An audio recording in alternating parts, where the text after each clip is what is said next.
Paris, thank you. That's a good one. Illinois schools are changing quarantine recommendations to align with new guidance from the CDC. The new guidelines recommend kindergarten through 12th grade students isolate for 5 days after being exposed to COVID. Previously, the guidance was a 10-day isolation period. Joining us to discuss these changes are Dr. Robert Murphy, professor of infectious diseases at Northwestern University's Feinberg School of Medicine. He's also executive director of the Institute for Global Health. And Dr. Todd Florin, a director of research in emergency medicine at Lurie Children's Hospital. Thanks to you both for joining us. Dr. Murphy, let's start with you, please. What is the argument for this new guidance, this updated guidance? Well, the argument for the new guidance is that two things. One, we don't really have enough tests floating in the system at this particular point. It's not really based on the science that you don't need a test. The other thing is that many companies, including many healthcare facilities, airlines, and other big businesses are losing huge chunks of their employees because the quarantine is so long a period of time.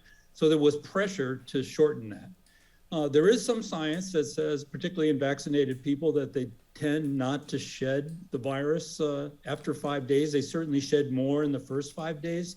But this really can't be extrapolated to the whole group. I think it's a little premature, especially without testing involved.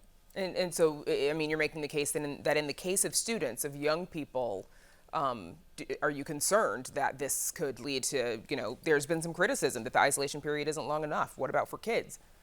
Yeah, right. I mean, it's the same with them. Why do you have them come back when they're potentially infectious? I mean, that's the question, especially without any kind of testing involved.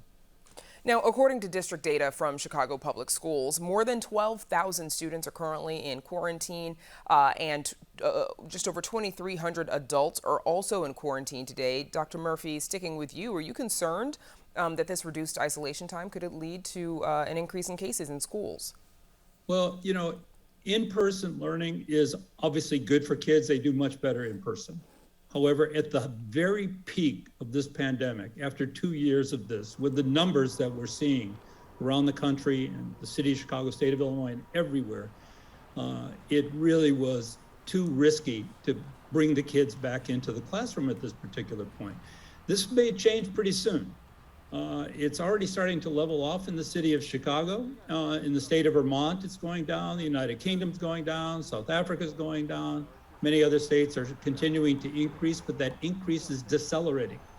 It's just premature. And that's why so many students are out and so many teachers are out. Okay.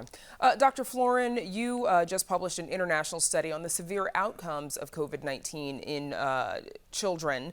And in that study, researchers found that about 3% of children exposed to the virus suffered severe symptoms after 2 weeks of being hospitalized, and 25% were hospitalized for treatment. What does this research tell you about the impact of COVID on children?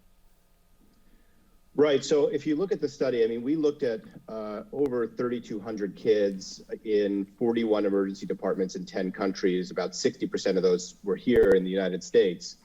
And we found that in this cohort of kids who presented to the emergency department, so that's important, the context is important. These are not kids out in the community. They were sick enough to come to an ER. 1 in 4 were admitted to hospital. And of those that were admitted to hospital, as you mentioned, 3% developed a very severe outcome. So defined as needing intensive interventions like mechanical ventilation, medications to support their blood pressure, this sort of thing.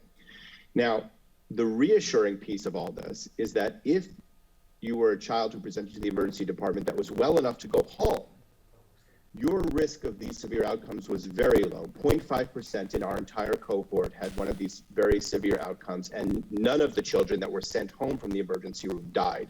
So as a parent and as a pediatrician, that data is very reassuring to us. Now, it is important to understand that this study, because of its scope, was done over a time period that was before Omicron. This study didn't happen, overnight.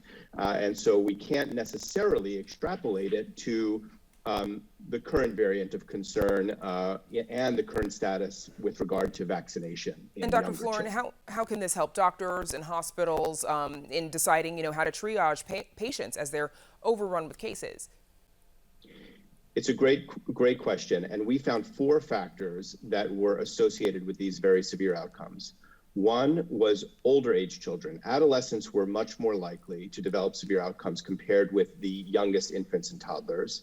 Second is a past history of pneumonia, and we think that that is likely due to some susceptibility to having pulmonary disease, and and prior variants of COVID were highly attracted to the lungs.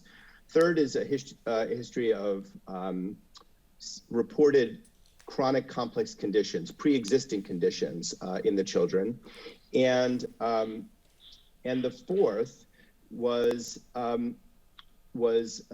presenting a little bit later in the illness. So Okay. 4 to 7 days into symptoms as opposed to earlier in the illness. All right, and before we're out of time, Dr. Murphy, if less than 10% of ICU beds are available in Illinois right now, we know that there's an uptick in hospitalizations. What do you recommend parents and children do in the meantime, particularly with regard to these isolation recommendations, in about 25 seconds?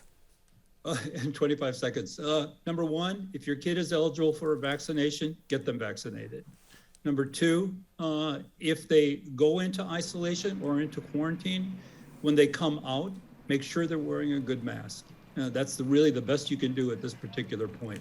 But another thing about these kids, though, most of those kids that are hospitalized are unvaccinated. Either they're under 5 years of age or they just didn't get vaccinated. The vaccination rate is very low in kids 5 to 11.